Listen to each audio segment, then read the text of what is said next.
Hey everybody, it's Rabbit. Welcome back to the channel, and today we're going to be asking the question, should a level 100 player be playing rank 1 in War Thunder? Now, when discussing a topic like this, you obviously could have a pretty pedantic answer and say, well, they are technically allowed to do it, so it should be fine, but as everybody is probably aware, just because you're allowed to do something doesn't actually mean it's a good idea or that it won't have other negative effects that you will have to deal with. Additionally, while I'm well aware the internet is a place that loves to deal in absolutes, always, nevers, all that good stuff, I am going to have a little bit more of a nuanced take because this subject does have some layers of depth to it. Now, the initial prompting for this particular video were several threads in which individuals discussed as newer players they were very frustrated going into lobbies at very low tiers with level 100 players in them.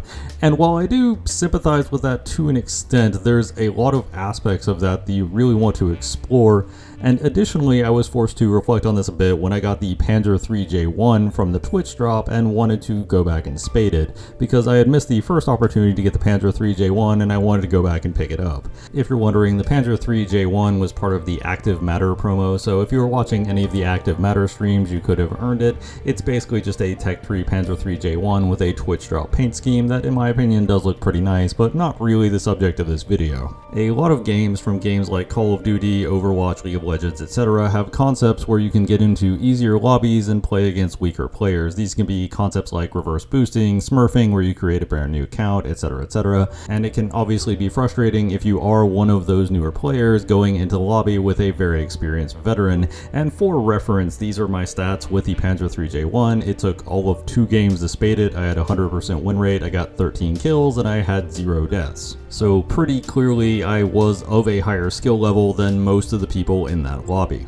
With that being said, I don't think War Thunder is quite as cut and dry as some people like to make it out to be on this particular subject. The first aspect is to consider is that player level alone doesn't give you as much of a strong indicator as to exactly how skilled someone is. A big facet to how good you are at a given game often comes down to how willing you are to learn from your mistakes, to study various aspects of the game, and even to consume materials from outside of the game itself, such as on YouTube channels like this one, and ways to improve yourself that are not necessarily putting hours into the game.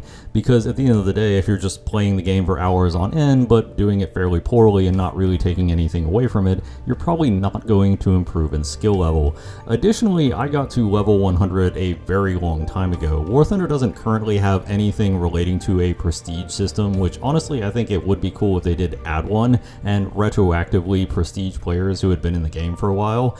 That way you would have a more accurate gauge just by looking at somebody's level of basically how many hours they have in the game, rather than having to go to an external site like StatShark. Or to put that in other terms, a Call of Duty player that's max level isn't that impressive, but a Call of Duty player that has prestige 50 times actually very much is. I would also say a major aspect of skill comes down not just to how much you play, but what you play and how much you focus on specific types of vehicles. Somebody who's only a level 50 but has all of their games in something like a clickbait, even though a clickbait is a top tier vehicle, is actually probably going to be pretty decent at that clickbait, at least at that point. But if you take that same level 50 player and they have a dozen different top tier premiums and they only have a handful of games in each of them, they're probably not going to be anywhere near as good.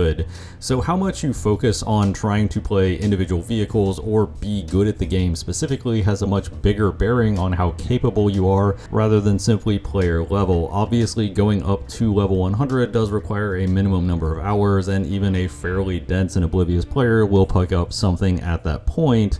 But that's not to say that all level 100s are created equal. Somebody who just got to level 100 might be considerably worse than somebody like me that has 4,000 or so hours in the game. And all that's just to say that level 100 by itself doesn't mean as much as some new players seem to think it does. This also neatly wraps into another point, and something that I haven't really had another good video to emphasize on, but part of the reason why I often refer to War Thunder as Dark Souls but with vehicles is because in Dark Souls, the way you level up isn't really by upgrading your armor or your weapons. Obviously you can do that and it can make the game easier, but the real way you level up is you level up yourself as a player. You level up your own knowledge of the game, how the game works, how to defeat certain enemies, along with things like dodge timing and riposte timing. So really what's leveling up is you. Your character's stats, while they are certainly going to make your life easier, are not as important as how good you as a player have gotten. And War Thunder very much follows a similar vein in that regards. Getting a higher battle rating vehicle doesn't mean you're going to have more fun or do better in that vehicle. You're just playing a different vehicle against different opponents. So really what you're leveling up as you go in War Thunder is your skill as a player. It's not your vehicles, it's not really your modification. Some can make your life easier, others can make it harder. But it's really just your inherent game knowledge, your map knowledge, and your vehicle knowledge that is being leveled up as you go. And this certainly shines through in one of my games with the Panzer IIIJ Twitch drop, because I was completely stock. All I had was the base shell with the long 5cm, and I got 7 kills and 0 deaths. And believe me when I say none of that is because the Panzer IIIJ is a particularly amazing tank. With a long 5cm, it's decent. It's not anything particularly special, but you can certainly get some work done in it. But what really helped me out the most was my just general experience playing the game of War Thunder, my knowledge of the map, my knowledge of the enemy I was fighting, and my general map awareness and awareness of my surroundings. And a big part of the reason why I've wanted to emphasize that for a while is because I always want players to understand that just getting a brand new vehicle won't change your fortunes. You really need to learn to get better with the vehicle you're currently using and learn to understand what's going on in the maps right now, instead of thinking that that will simply get better later just by virtue of going through the game. Of course, this does wrap around to another topic that I like to touch on when I always discuss going back to low tiers, and that is the game by default starts you in arcade battles. So by going into a ground realistic battle, a new player would have specifically had to select that game mode because the game will not by default start you in a realistic battle. So at a bare minimum, on average, even going to lower battle ratings in a GRB mode, you're probably going to be fighting players that at least have some level of experience, even if it is very minor, because they know enough to know to switch the game modes over to ground realistic mode.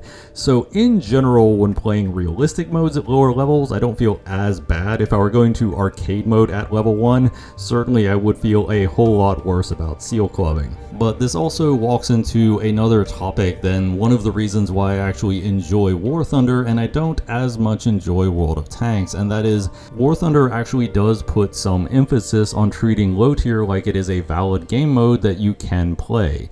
War Thunder doesn't simply treat it like it's something that you need to just rush through to get to other game modes. The vehicles are independently balanced, there is some variety, and every now and then they even get new low to mid tier vehicles. So briefly touching on some of the factors I've recently discussed, low tier is treated as a valid game mode that anybody can go back and play. It is balanced to be a valid game mode that anybody can play, although because of how many new players play rank 1 vehicles, their balance is a little screwy, but that's another discussion for another time. In addition to this, low tier vehicles aren't necessarily better or worse than mid or high tier vehicles, they are just different, that is all. So I think it's a fundamental mistake for people to simply think that low tier is something that top tier players should always avoid. However, there is another flip side to this equation. In addition to the Panzer III, I've recently been grinding out some low-ranked Japanese vehicles, and while there are definitely some level 100s that simply go back down to low ranks every once in a while or to start off a new tech tree, there are also quite a few seal clubbers that take advantage of weaker players,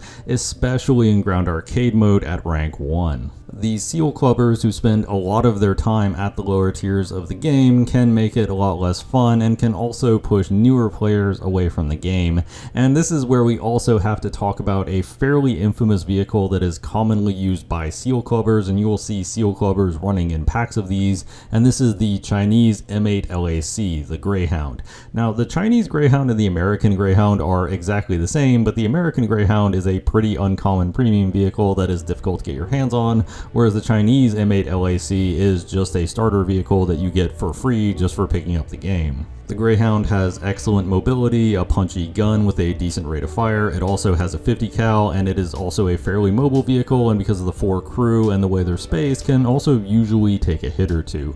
The Greyhound is just way too good to be a reserve vehicle, and I feel like this is the fundamental problem with the Gaijin making it a reserve vehicle instead of a 1.0 vehicle. I really feel like Gaijin need to find something else to be a 1.0 vehicle for China and make the Greyhound a tech tree vehicle so they can raise its battle rating to something that would be more appropriate. If I'm being completely honest, you could put the Greyhound up to 2.0 and it would still be perfectly fine. That vehicle is incredibly good, and it's incredibly oppressive to play against, especially because a lot of the reserve vehicles really don't like getting hit by 50 cals. Many of them can be 50 cal from the front, some can be 50 cal from the side, and this means the Greyhound doesn't even really need to use its primary gun on a lot of common opponents. Additionally, a lot of low-tier aircraft are not exactly fond of getting hit by 50 cals either, so players playing their reserve planes to try and strafe ground targets might get knocked out of the sky pretty easily as well. The Greyhound is just one of those vehicles that kind of does everything and does everything a little too well. As much as I love playing it and I think it's an intensely fun vehicle, I do think for the health of the game it probably needs to be moved to another point in the tech tree and something else needs to be made the reserve vehicle for China. Ultimately, when discussing topics like this, it's always important to remember that War Thunder is a game of wildly different vehicles and wildly different playstyles based on what battle rating you choose to play at, and personally I think this is one of War Thunder's strengths. While most players prefer some tiers over others, the fact that you have that variety and go through such wildly different playstyles from low tiers to mid tiers to high tiers is a major selling point of the game, and I think artificially gatekeeping that just because a player is experienced does feel a little unfortunate, especially because some of the low tier vehicles can be quite fun to play, even the ones that aren't overpowered like the Greyhound. So at the end of the day, while I do feel like there is a cross-section of players that probably should be shamed for spending most, if not all of their time at low tier and overtuned vehicles, I do feel like people shouldn't automatically jump to the conclusion that just because a level 100 is in a low tier vehicle that it means they're going down seal clubbing. But those are just my thoughts on the matter. What do you think about level 100s going back down to rank 1 or 2 vehicles? Let me know in the comments down below. I always love to hear from you guys. If you like the video, like and subscribe always helps out the channel. As always, danke bitte tschüss.